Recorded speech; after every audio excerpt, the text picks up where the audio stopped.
안녕하십니까. 시작하는 디자이너를 위하여 김승민입니다. 1년 만에 돌아왔습니다. 제가 연구년을 뉴질랜드로 다녀왔는데 뉴질랜드 가서 여러 가지 책도 읽고 공부도 조금 하고 여행도 다니고 그렇게 하면서 리프레시하고 다시 시작하는 디자이너 컨텐츠를 찍게 되었습니다. 이게 이제 돌아와서 처음 찍는 컨텐츠고요. 여러분들에게 더 성숙한 그리고 더 좋은 강의를 만들어 드리기 위해서 여러 가지로 다시 노력해 보겠습니다. 또 우리 PD가 또 바뀌었고 편집자도 바뀌고 이렇게 저희는 이제 대학원생들이 도와주고 있기 때문에 졸업해서 나가고 또 다시 들어오고 이런 과정을 거치는데 그럴 때마다 이렇게 약간씩 스타일이 바뀌는 것 같아요. 그럼에도 불구하고 계속 그 UX 디자인에 대한 내용들은 계속 고민하고 또 그 내용들을 공유하기 위해서 컨텐츠는 계속 만들고 있으니까요. 여러분들께서 많이 봐주시고 또 공부하시는 데 도움이 됐으면 좋겠습니다. 지금 찍는 내용은 아마 새로 올라가는 그 버전 3.0 이렇게 해야 되나요? 시작하는 디자이너를 위하여 버전 3.0에 아마도 두 번째로 올라가는 영상이 될 것 같고요. 이 내용에 대해서 제가 그 뉴질랜드에서 굉장히 UX 디자인에 대해서 고민을 했던 내용을 좀 정리해보고 또 학생들한테 좀 전하고 싶은 내용이 있어서 자료를 만들었는데 그 내용을 영상으로 찍도록 해보겠습니다. 그러면 이 주제는 9가지의 그 원칙, 9가지의 좋은 UX 디자인을 하기 위한 원칙을 제가 올해 정리한 내용이고요. 그 내용을 한번 보도록 하겠습니다. 첫 번째, 실제 사용자의 페인 포인트를 페르소나로 해야 된다라는 얘기를 하고 싶습니다.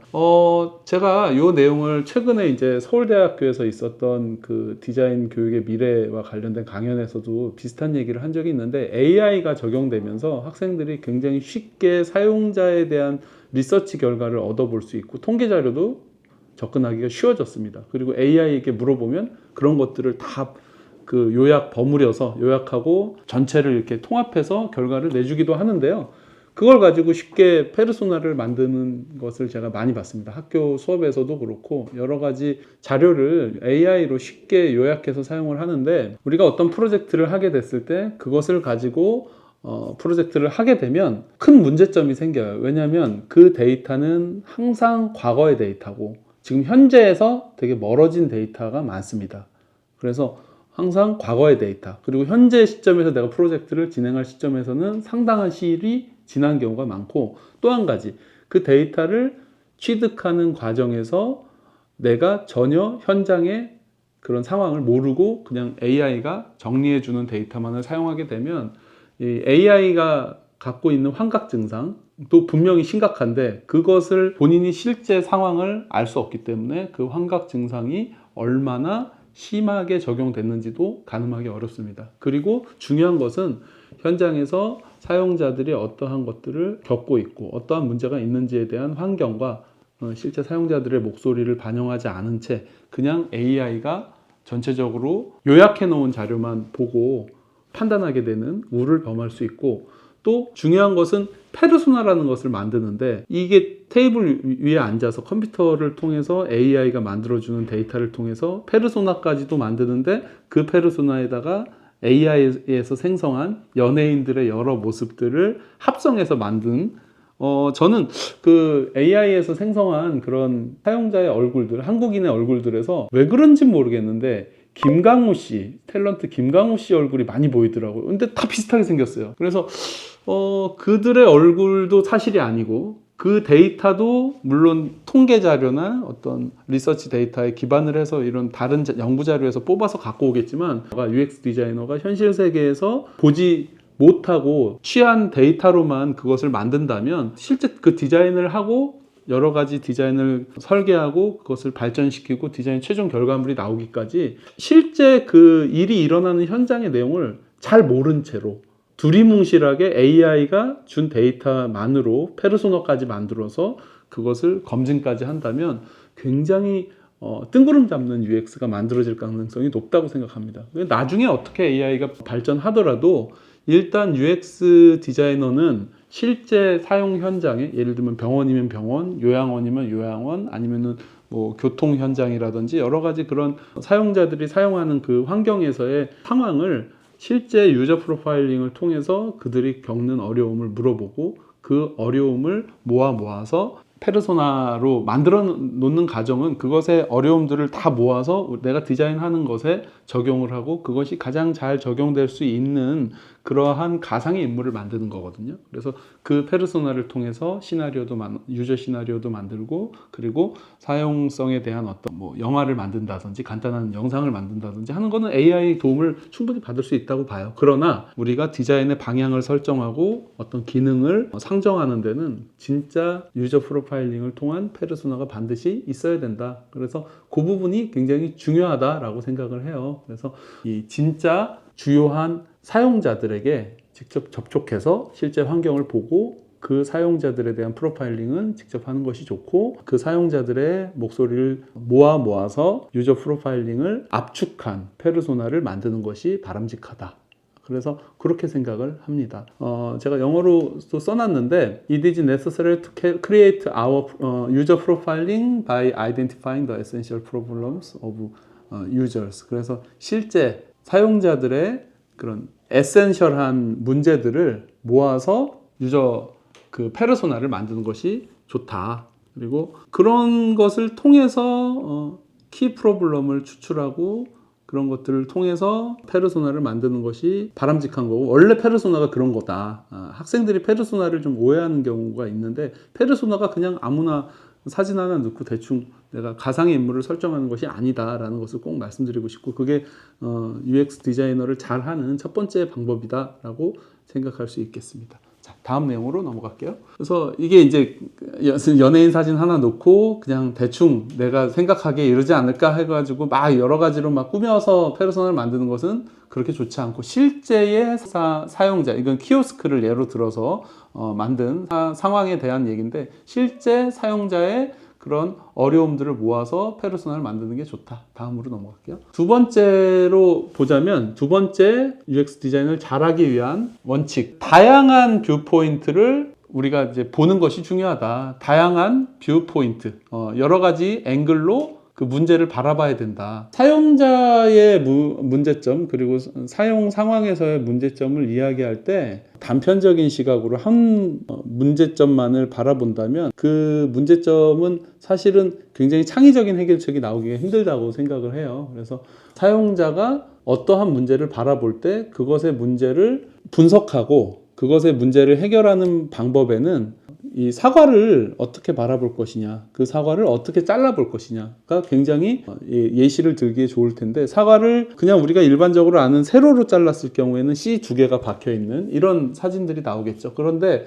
그것을 가로로 잘랐을 경우에, 또 비스듬하게 잘랐을 경우에, 그것을 껍질을 벗겨봤을 경우에 문제를 다르게 접근할 수 있다. 그래서 다양한 문제의 접근 방법, 그 문제에 대한 해결책이 꼭 하나만 있을 수는 없거든요. 그래서 그러한 다양한 문제의 해결책을 찾기 위해서는 다양한 뷰포인트, 다양한 시각에서 문제를 바라보는 것이 굉장히 유용하다. 다양한 시각에서 문제를 바라보는 것이 어떻게 할 것이냐, 그것이 어떤 도구의 문제인지 아니면 어떤 시간성의 문제인지. 예를 들어서 의류 매장에서 옷을 살 때 내가 뒷모습을 보기 어려워서 거울을 막 여러 개 이렇게 해가지고 뒷모습을 보여주는, 점원들이 이렇게 거울을 들고 보여주는 일이 예전부터 있었거든요. 근데 그것을 어떻게 또 해결할 수 있는 방법이 있냐면, 카메라로 나의 모습을 촬영하는데 이렇게 내가 한 바퀴 돌면은 이 내가 1초 전의 모습을 영상을 스마트 미러에서 보여준다. 이걸 내가 도는 모습을 촬영해서 보여준다면, 그것을 반복 재생한다면 내 뒷모습과 내 실루엣도 같이 보여줄 수 있기 때문에 그것은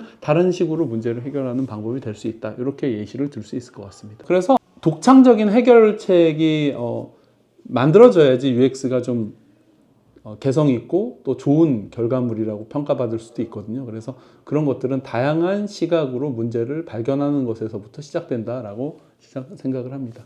요거는 뭐 여러 가지 그 근원적인 질문에 대한 어떤 해결책을 하기 위해서 5Eyes라든지 아니면은 여러 가지 뭐 문제에 접근하는 방법들이 있는데, 그런 것들을 활용하는 것도 좋다라고 생각합니다. 그래서 세 번째는 자연스러운 사용자의 어떤 플로우, 이용의 과정과 그리고 입력을 자연스럽고 유연하게 입력을 해주고, 입력은 가급적이면은 자동화할 수 있다면 좋다라고 얘기할 수 있겠습니다. 그게 무슨 얘기냐? 사용자가 어떤 그 UX를 사용할 때 사용자에게 가장 귀찮은 것이 있어요. 그게 뭐냐면 나의 지금 상황을 입력해서 내 상황을 시스템에게 알려주는 겁니다. 그 시스템이 나에 대해서 많이 알수록 더 좋은 사용성을 가질 수 있고 나에게 맞춤형 정보와 맞춤형 기능을 제공해 줄 수 있는데, 그렇기 때문에 우리는 항상 나의 상황을 시스템에게 알려줄 필요가 있어요. UX 시스템을 구성할 때 그런 내용을 전제로 UX를 개발을 하죠. 근데 이것을 매번 입력하는 것은 굉장히 귀찮은 일입니다. 사용자가 자기의 상황을 계속 입력하는 것이 자연스러울수록, 또 그것이 자동화될수록 사용자들이 이 불편함을 겪지 않고 어떤 사용성이 개선되는 그런 효과가 있다라고 얘기할 수 있겠습니다. 그래서 자연스러운 사용을 위해서, 그게 이제 제가 이제 심리스하다는 표현을 많이 쓰더라고요. 그래서 저도 그 얘기를 많이 하고, 심리스하게 사용하려면은 사용자가 어떤 자신의 상황을 자연스럽게 입력을 해야 된다라고 얘기하는데, 예전에 이제 지도를 가지고 운전을 하던, 제가 이제 처음 운전을 시작했을 때 그 지도를 가지고 이제 운전을 했었는데, 지도에서 가장 길을 찾을 때 어려운 부분이 뭐냐면 내가 길을 잃었을 때 내 위치가 어딘지를 알 수가 없다는 점이에요. 지도에서는 모든 곳이 다 나와 있지만 한 가지 표시가 안 되는 게 뭐냐면 내가 지금 어디에 있는지. 근데 목적지는 정해놓고 가니까 목적지는 명확하게 있어요. 근데 길을 잃었을 때 문제점은 내가 지금 어디 있는지를 모른다는 점이거든요. 그래서 항상 길을 찾을 때 내가 지금 어디 있는지를 확인하기 위해서 그 주변에 유명한 건물이라든지 아니면 뭐 어떤 랜드마크 같은 것들이 있어서 거기를 기준으로 내가 얼마큼 멀어졌는지를 가지고 길 찾기를 했었는데, 그 굉장히 불편하고, 또 밤에 늦은 시간 같으면은 내가 지금 어디 있는지 도무지 알 수 없는 경우가 많아서 되게 당황스럽죠. 그래서 밤 운전이 어려웠던 이유가 과거에는 그런 내 위치를 확인할 수 없어서 길 찾기를 하기 어려운 점, 그리고 뭐 물론 길 가는 사람에게 물어볼 수 있지만 야간에는 그러기도 쉽지 않았기 때문에 그런 부분들이 굉장히 어려웠는데, GPS가 생겨나면서, GPS는 위성을 통해서 내 위치를 자동으로 확인을 시켜줘서 지도상에서 내 위치를 찍어주는 그런 거거든요. 그래서 목적지만 정해주면 내 위치로부터의 경로를 알려주는 굉장히 편리한 도구죠. 그래서 UX 디자인에서 제가 이제 플루언트 플로우 앤 인풋의 예로 들기 가장 좋은 예가 바로 내비게이션의 개발과 또 그 이용해서 내 위치를 계속 업데이트를 초단위로 해준다. 그래서 그것이 내 위치를 직접 알려줄 필요가 없이 컴퓨터가 자동으로 그 위치를 계속 갱신하고 거기서부터 목적지까지의 거리를 계속 알려주고, 여러 가지 그것과 관련된 교통정보라든지 안전정보를 계속 업데이트해서 알려주는데, 그래서 우리가 지금은 굉장히 익숙해졌지만 처음 내비게이션을 썼을 때 그게 완전히 새로운 세계의 정보 제시 방법이라고 저는 느꼈어요. 그래서 스마트폰 시대로 넘어오면서 이게 가능해졌죠. 왜냐하면 우리가 갖고 다니는 핸드폰이나 이런 스마트워치 같은 것들은 내 정보, 그리고 나의 지금 건강 상태, 내가 지금 얼마나 시끄러운 곳에 있는지, 얼마나 빨리 달리는지, 이런 것들까지도 전부 다 알 수 있고 그것을 시스템에다 자동으로 알려줄 수 있는 그런 능력이 있기 때문이에요. 그래서 그런 것들은 UX에 있어서 굉장히 플루언트 플로우와 그리고 자연스러운 입력을 가능하게 해줬다라고 얘기할 수 있겠습니다. 그래서 좀 더 more detailed the user situation and emotions, various difficulties and movement is the better the result may be obtained. 그래서 좀 더 자세하게 그 사용자의 정보와 감정, 그리고 여러 가지 어려움 혹은 움직임 등등이 시스템에 입력이 자연스럽게 될수록 그 결과는 더 좋아질 것이고, UX적으로도 사용자에게 더 맞춤형 정보와 맞춤형 기능을 이용할 수 있고, 그리고 그 기능을 제공할 수 있다라고 하겠습니다. 아주 그 쉬운 예로 요 앞페이지에 있는 스마트워치에서 이제 구조 요청 같은 경우에 이 낙상, 갑자기 속도가 이렇게 확 아래쪽으로 그 가속도 센서를 이용해서 강하게 가속도의 그런 변화를 감지한 경우에 넘어졌다라고 판단이 되는 정도의 그 수치값이 나오면은 시계에서, 스마트워치에서 SOS 구조 요청을 하는 경우가 있어서, 미국 같은 경우에는 이걸 통해서 목숨을 구한 사례가 굉장히 많은 걸로 뉴스에 가끔 나옵니다. 그래서 이런 것들이 본인이 신고를 하기 어려운 상황에도 자동으로 해주기 때문에 굉장히 안전에 도움이 된다라고 얘기할 수 있겠죠. 네, 다음.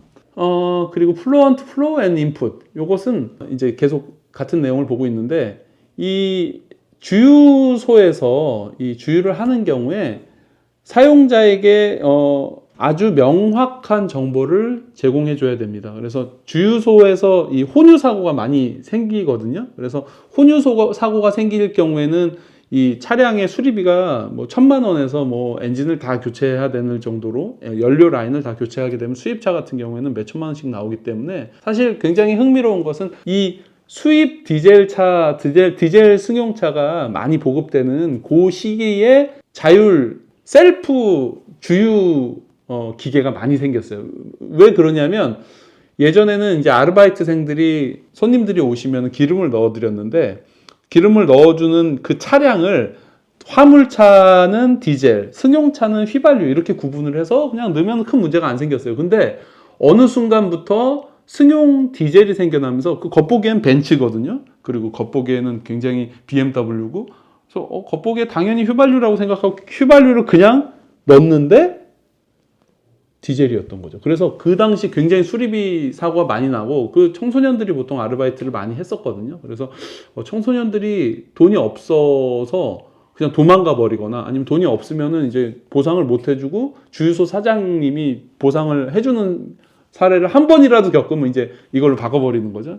그래서 셀프 주유, 그러니까 사용자가 직접, 운전자가 직접 주유를 하는 방식으로 바뀌었는데, 거기서 이제 실수를 하면 큰일 나기 때문에, 아무리 자기가 선택하더라도 사용자에게 이제 혼돈을 주면 안 되기 때문에 휘발유와 경유를 구분하고 나중에 이제 다시 확인하기도 하고, 그래서 이 과정을 굉장히 매끄럽게 실수하지 않게 아주 신경 써서 UX를 만들어야 되고, 그것이 지금의 어떤, 여러분들이 이제 주유소에 가시면 기름을 넣을 때 사용하는 그런 인터페이스인데, 이것은 혼유 사고를 방지하는 쪽으로 포커싱이 돼서 이렇게 입력을 직접 사용자가 하더라도 그것을 굉장히 매끄럽고 또 실수를 하지 않도록 디자인이 되어 있습니다. 그래서 이런 디자인 같은 경우에는 어떻게 보면은 이제 포커싱이 혼유 사고를 방지하기, 이 선택이 굉장히 중요하기 때문에, 여러 가지 보시면은 유종, 지불 방법, 주유 금액, 주유랑 주유까지 가는 그 과정에서 선택할 수 있는 것이 그렇게 많지 않고, 보통은 2개 혹은